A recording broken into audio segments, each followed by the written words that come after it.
الله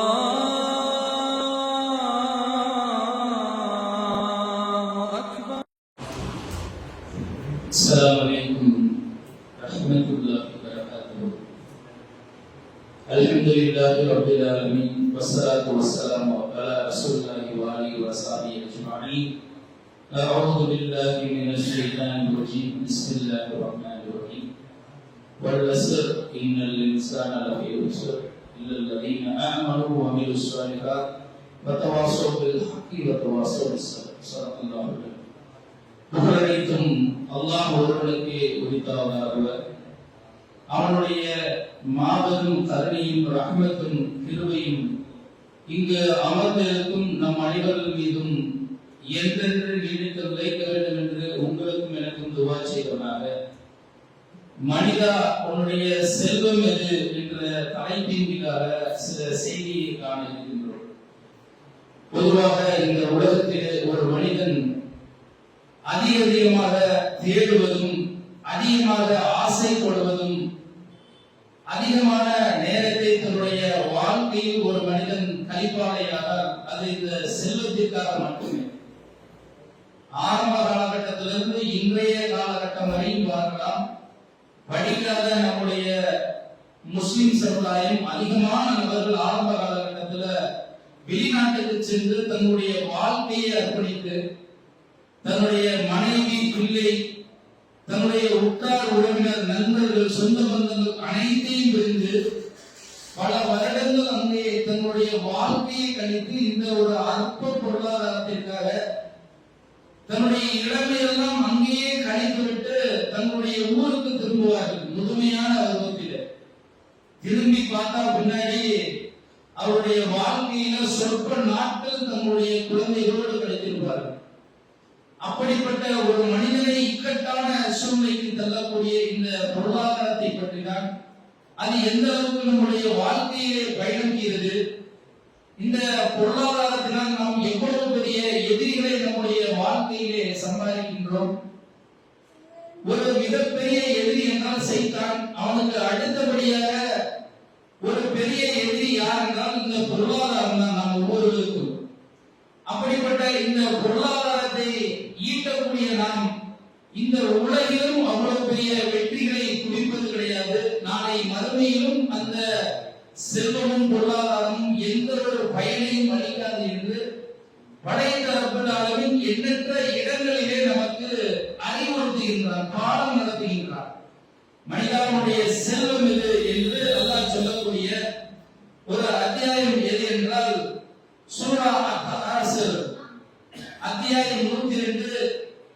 அல்லாஹ் தன்னுடைய திருமறையிலே சொல்லி காட்டுகின்றான், அல்-ஹாக்குமுத் தகாசுர் ஹத்தா சுரத்துல் மகாஃபிர். மன்னர்களை சந்திக்கும் வரைக்கும் மனிதன் அதிகமாக செல்வத்தை தேடி அதிலே அவனுடைய கவனத்தை திருப்பிவிட்டான். செல்வம் செல்வம் செல்வம் என்று அவன் கபர் குழிக்கு உள்ளே செல்லும் வரையும் அந்த மனிதன் அந்த செல்வத்தின் மீது மோகம் கொண்டவனாக, அந்த செல்வத்தின் மீது அதிகமாக நாட்டம் கொண்டவனாக தன்னுடைய வாழ்க்கையை அவன் கழித்து விட்டான் என்று அல்லாஹ் இந்த முதல் வசனத்திலே ஆரம்பிக்கின்றான்.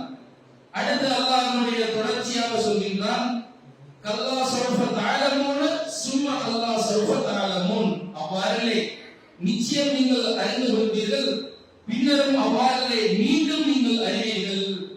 எது உண்மைங்கிறத நம்பக்கூடிய நாள் மிக விரைவில் கிடையாது. நீ சம்பாதித்த பொருளாதாரமா இல்லை மறுமையா என்பதை நீ அறியக்கூடிய நாள் மிக விரைவில் இருக்கின்றது.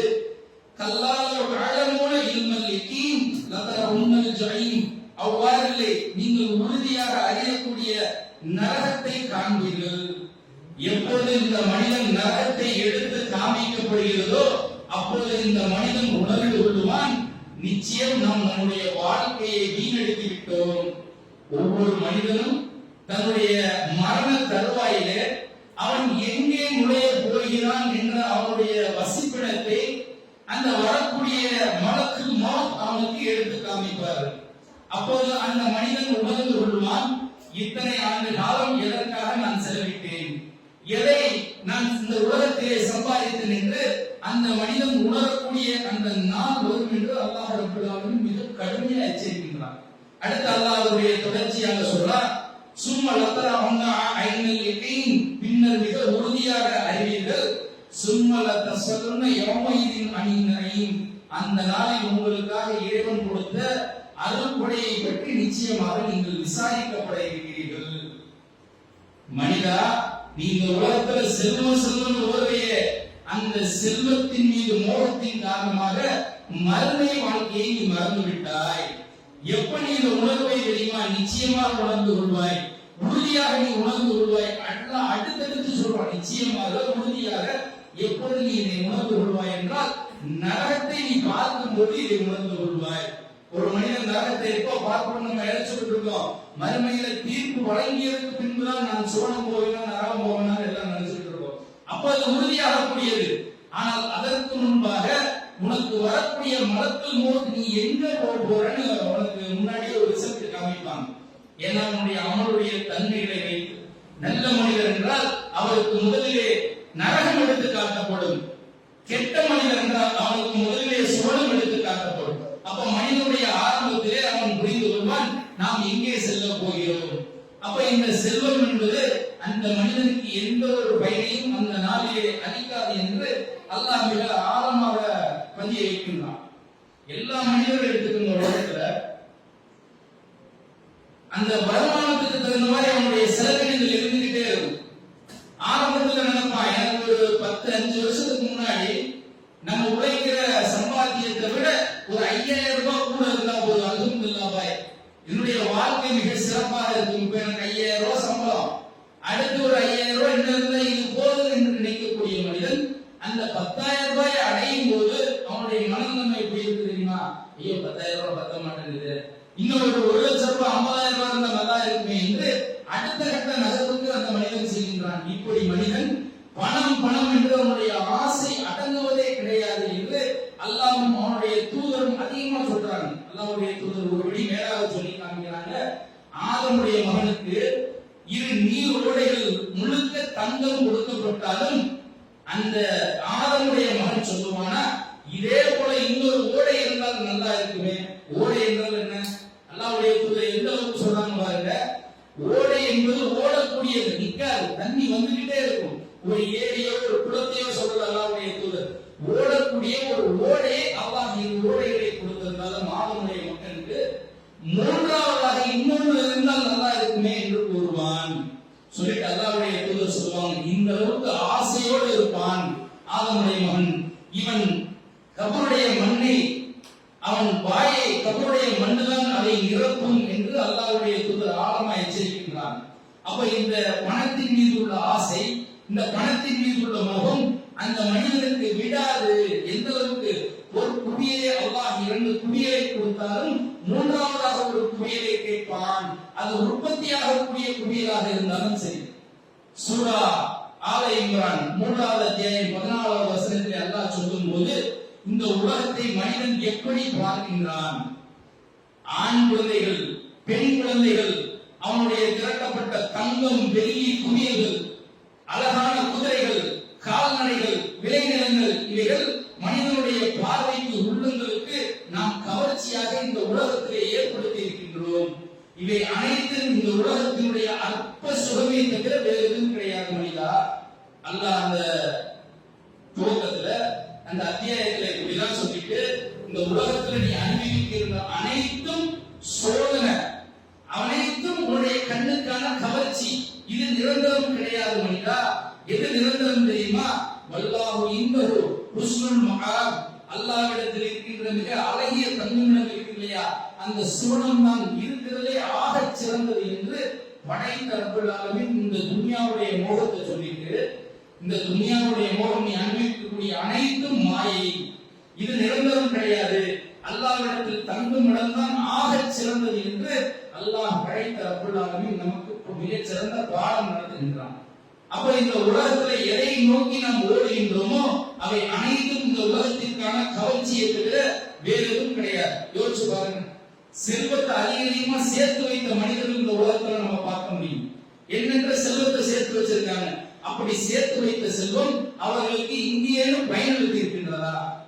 ஒரு மரணத்தை அவர்களால் தள்ளி போட முடியுமா? ஒரு நோய் வந்தால் நாம் சேர்த்து வைத்த செல்வம் அந்த நோயிலிருந்து என்னை காப்பாற்றும் யாராவது ஒருத்தர் சொல்ல முடியுமா? இந்த செல்வம் நான் சேர்த்து வைத்த செல்வம் என்னை கடைசி வரைக்கும் இளமையாக வைத்திருக்கும், இளமையாவே நான் இருப்பேன், என்னை முதுமைக்கு தள்ளவே தள்ளாது என்று யாராவது ஒரு சொல்ல முடியுமா? அப்படி சொல்ல முடியாது. அப்படி அற்ப செல்வத்திற்கு தான் இந்த உலகத்துல நாம் அதிகமாக நாம் செலவிட்டு அதால் கவரப்பட்டு நம்முடைய மறுமையுடைய இலக்கை மறந்தவர்களாக வாழ்ந்து வருகின்றோம். அல்லாஹ்வுடைய தூதர் அல்லாஹ் தன்னுடைய திருமறை குர்ஆனிலே 104வது அத்தியாயத்தில் சொல்றான், வைலுல்லி குல்லி ஹுமஸத்தில் ஹுமஸா, குறை கூறி புறம் பேசி திரியும் ஒவ்வொருவருக்கும் கேட்டான். அடுத்த வார்த்தையில சொல்றான், அல்லதி ஜமா மாலஹு அத்ததா, அவன் செல்வத்தை திரட்டி அதை கணக்கிட்டுக் கொண்டிருக்கின்றான். யஹ்சபு அன்னமாலஹு அஹ்லதா, தனது செல்வம் தன்னை நிலைத்திருக்கும் செய்யும் என்று அவன் எண்ணுகின்றான். கல்லாலோ இன்பதன்ன ஃபில் உத்தமா, அவ்வாறில்லை, நிச்சயமாக அவன் உத்தமாவில் எரியப்படுவான். வமா அதுராகமல் உத்தமா, உத்தமா என்றால் எது என்று உனக்கு தெரியுமா? அது எப்படி உனக்கு தெரியும்? நாருல்லாஹில் மூக்கதா, அது அல்லாஹ்வின் மூடப்பட்ட நெருப்பாகும். அல்லதி தத்தலிஹு அலல் லபீதா, அது உள்ளங்களை ஊடுருவி செல்லும். இன்னஹா அலைஹிம் முஅஸதா ஃபீ அமதின் முமத்ததா, நீண்ட கம்பளங்களில் அது அவர்களை சூழ்ந்திருக்கும். இந்த உலகத்துல புறம் பேசி குறை கூறி திரிவது மட்டும் கிடையாது. எவன் ஒருவன் செல்வத்தை திரட்டி அதை கணக்கிட்டு இந்த செல்வம் என்னை காப்பாற்றும் என்று எவனவனெல்லாம் உள்ளத்திலே எண்ணிக்கொண்டிருக்கின்றானோ நிச்சயமாக புரிந்து கொள்ளுங்கள், அப்படிப்பட்டவர்களுக்கு அல்லாஹ் ஹுதமாவை தயார் செய்து வைத்துள்ளான். ஹுதமா என்றால் ஒரு தனி நரகம், அதனுடைய வாயில் தனி. அந்த நரகத்திலே அவன் தூக்கி எறியப்படுவான். எறியப்பட்ட மறுகணம் அது அவனுடைய உள்ளங்களை ஊடுருவி சென்று விடும். ஓட்ட மறுகணம் ஓட்டப்பட்டு போயிடும். அப்படிப்பட்ட நரக நெருப்பை அவனுக்காக அல்லாஹ் தயார் செய்து வைத்துள்ளான் என்று அல்லாஹ் மிக கடுமையாக எச்சரிக்கின்றான். யார் ஒருவன் இந்த உலகத்துல அற்ப பொருளாதாரத்தை சேர்த்து வைத்து எண்ணி அதை என்னை காப்பாற்றும் என்று தெரிகின்றானோ அவனுக்கு. அதே போல அல்லாஹ்வுடைய தூதர் ஒரு செய்தியை பதிவு செய்யறாங்க, புகாரில பதிவு செய்யப்பட்டிருக்கு. எப்பொழுது இப்போ ஆதமுடைய மகன் என்ன சொல்கின்றான் தெரியுமா? மாலி மாலி, இந்த பொருளாதாரம் என்னுடையது, இந்த சொத்து செல்வம் என்னுடையது என்று எதை எடுத்தாலும் என்னுடையது என்னுடையது என்று சொல்கின்றான். அல்லாஹ்வுடைய தூதர் பதிவு செய்யறாங்க, காலை வல்லம இப்னு ஆதம் பி மாலிக், ஆதமுடைய மகனே, எது உன்னுடையது? எதிரா உன்னுடையது? நீ சேர்த்து வைத்த சொத்துக்கள் உன்னுடையதா? நீ சேர்த்து வைத்த பணம் உன்னுடையதா? உன்னுடைய வீடு உன்னுடையதா? நிச்சயமாக அது எதுவும் உன்னுடையது கிடையாது. இல்லாமா அக்கல்த ஃபி அஃனைத, இந்த உலகத்திலே நீ எதை உண்டு கழித்தாயோ அது உன்னுடையது. இந்த உலகத்துல நீ எதை சாப்பிட்டு எல்லாம் செமிச்சு வெளியே போச்சு அதுதான் உன்னுடையது. அடுத்து அல்லாஹ்வுடைய தூதர் சொல்றாங்க, அபுல் முஸ்தபா அபலைத, நீ உடுத்தி கிழித்தாயே அந்த ஆடை, இந்த உலகத்துல எதெல்லாம் நீ பயன்படுத்தி அனைத்தையும் தூக்கி எறிந்தாயோ, உன்னுடைய செருப்பு, உன்னுடைய வாட்ச், உன்னுடைய ஆடை, நீ அணிந்த அணிகள் எதெல்லாம் எடுத்து வெளியே கீழே கலட்டி விட்டிருந்தே இதெல்லாம் பயனில்லை என்று அது உன்னுடையது. அடுத்து அல்லாஹ்வுடைய தூதர் சொல்றாங்க, அபு சஸ்தபா அம்லைத, நீ எதை மறுமை வாழ்க்கைக்காக சேர்த்து வைத்தாயோ, அல்லாஹ்வுடைய பாதையிலே செலவிட்டாயோ அதுதான் உன்னுடையது, மற்ற எதுவும் உன்னுடையது கிடையாது. நம்ம நினைச்சிட்டு இருக்கோம் நம்ம சேர்த்து வைத்த சொத்து செல்வம் எதுவும் என்னுடையது கிடையாது. அல்லாஹ்வுடைய தூதர் மிக தெளிவா பதிவு செய்யறாங்க, நீ இந்த உலகத்திலே எதை உண்டாயோ, எதை உடுத்தினாயோ, எதை மறுமை வாழ்க்கைக்காக அல்லாஹ்விற்காக அல்லாஹ்வுடைய பாதையிலே தர்மம் செய்தாயோ அது மட்டும்தான் ஆதமுடைய மகனை உன்னுடையது, மற்ற எதுவும் உன்னுடையது கிடையாது. நீ மரணித்த மறுகணம் உன்னுடைய கபருக்குழியில் அடக்கிட்டு உன்னுடைய சொத்துக்களை, உன்னுடைய சுகங்களை, உன்னுடைய பணங்களை எல்லாம் உன்னுடைய சொந்த பந்தங்கள், உன்னுடைய பெற்ற பிள்ளைகள், உன்னுடைய மனைவி, உன்னுடைய தாய் தந்தை அனைவரும் பிரித்து எடுத்துக் கொள்வாங்க. எதுவுமே உனக்கு வரப்போறது கிடையாது. இதை 3 நாள் உன்னுடையது. அது அல்லாஹ்வுடைய பாதையிலே அதிகமாக நீ செலவு செய்து கொள் என்று அல்லாஹ்வுடைய தூதர் மிக ஆழமா எச்சரிக்கை செய்த ஒரு செய்தியை பார்க்கலாம். அதே போல அல்லாஹ்வுடைய தூதர் இன்னொரு செய்தியை பதிவு செய்யறாங்க. நபி தோழருக்கு மத்தியில கேட்கிறாங்க, நபி தோழர்களே, நீங்கள் உங்களுடைய செல்வத்திற்கு ஆசைப்படுகிறீர்களா அல்லது உங்களுடைய வாரிசுகளுடைய சொத்திற்கு பணத்திற்கு ஆசைப்படுகிறீர்களா என்ற கேள்வியை அல்லாஹ்வுடைய தூதர் நபி தோழருக்கு எடுத்து வைக்கிறாங்க. அப்ப நபி தோழர் சொல்றாங்க, அல்லாஹ்வுடைய தூதரே, எங்களோட செல்வம், எங்களுடைய சொத்துக்கள், எங்களுடைய பணத்துக்கு தான் நாங்கள் ஆசைப்படுறோம், எங்களுடைய வாரிசு பணத்துக்கு நாங்க ஏன் ஆசைப்படுறோம் என்ற இந்த பதில் அல்லாஹ்வுடைய தூதருக்கு வைக்கிறாங்க. முதல்ல விளங்கிக்கணும், வாரிசுனா யாரு? யார்? உன்னுடைய தந்தை, உன்னுடைய தாய், உன்னுடைய மனைவி, உன்னுடைய குழந்தைகள், இவர்கள் எல்லாம் முதல் தர வாரிசுகள். உன்னுடைய அண்ணன் தம்பி சொந்த பந்தம் எல்லாம் அடுத்து இரண்டாம் தரத்திலே வருவார்கள். யாருக்கு குழந்தைகள் இல்லையோ அடுத்த வாரிசு அண்ணன் தம்பி தான் வருவாங்க. அப்படி இருக்கக்கூடிய இந்த வாரிசுடைய சொத்துக்களுக்கு நீங்கள் ஆசைப்படுவீர்களா? நிச்சயமாக கிடையாது. எங்களுடைய சொத்துக்கள் தான் நாங்கள் ஆசைப்படுகின்றோம். அல்லாஹ்வுடைய தூதரே, அப்படி என்றால் புரிந்து கொள்ளுங்கள், அறிந்து கொள்ளுங்கள். எதை நீங்கள் அல்லாஹ்வுடைய பாதையிலே செலவு செய்தீர்களோ, எதை அல்லாஹ்விற்காக நீங்கள் இந்த உலகத்தை கொடுத்து வாழ்ந்தீர்களோ அது மட்டும்தான் உங்களுடையது. மற்றவை அனைத்தும் உங்களுடைய வாரிசுடையது. ஆக இந்த ரமலானுடைய மாதத்திலே நாம் அதிகமாக நம்முடைய சொத்துக்களை சேர்ப்பதை விட, அந்த சேர்த்து வைத்த சொத்துக்களாக இருக்கலாம், பொருளாதாரங்களாக இருக்கலாம், அல்லாஹ்வுடைய பாதையை செலவு செய்து மறுமை வாழ்க்கைக்கான என்னுடைய தேடலை, என்னுடைய நன்மையை அதிகமா சேர்த்து வச்சுக்கணும். இந்த உலகத்தில் இருக்கிற பொருளாதாரத்தை பிடிக்கிட்டு போயிடுவான். ஆனால் மறுமைக்கு சேர்த்து வைத்த எந்த ஒரு பொருளையும் சரி, எந்த ஒரு நன்மையும் சரி, யாராலும் பிரிக்க முடியாது, எடுக்க முடியாது. இது சத்தியம், இது இறைவனுடைய வாக்கு. ஆக இந்த உலகத்திலே வாழும் போது அல்லாஹ்வுடைய பாதையிலே அதிகமாக செலவு செய்வோம், மறுமைக்கான கூலியை அதிகமாக அல்லாஹ்விடத்திலே வென்றெடுக்க முயற்சி செய்வோம் என்று உங்களுக்கும் எனக்கும் உபதேசித்தவராக இந்த உரையை நிறைவு செய்கின்றேன். வாஹிர தஅவானா அல்ஹம்துலில்லாஹி ரப்பில் ஆலமீன். அஸ்ஸலாமு அலைக்கும்.